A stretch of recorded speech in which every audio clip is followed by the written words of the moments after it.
নবীজি তো খুব খুশি, 50 ওয়াক্ত নামাজ আমিও হাদিয়া দিছি, আবার আমাকেও হাদিয়া দিছে, নিশ্চয় ভালো কোনো জিনিস হবে।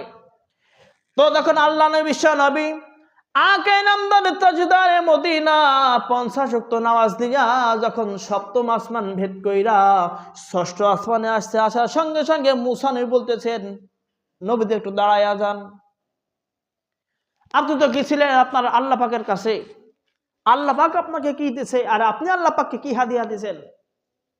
নবীজি বলতেছে, আমি আল্লাহ পাককে হাদিয়া দিছি আত্তাহিয়াতু লিল্লাহি ওয়াস সালাওয়াতু ওয়াত তাইয়্যিবাত, আর আল্লাহ পাক আমাকে দিচ্ছে 50 ওয়াক্ত নামাজ। মুসা নবী বলতেছেন, ইয়া রাসূলুল্লাহ, ইয়া হাবিবাল্লাহ, কপাল কি আমার খারাপ নাকি আমরা আপনার উম্মতের খারাপ আনতে বলতে পারতেছে না?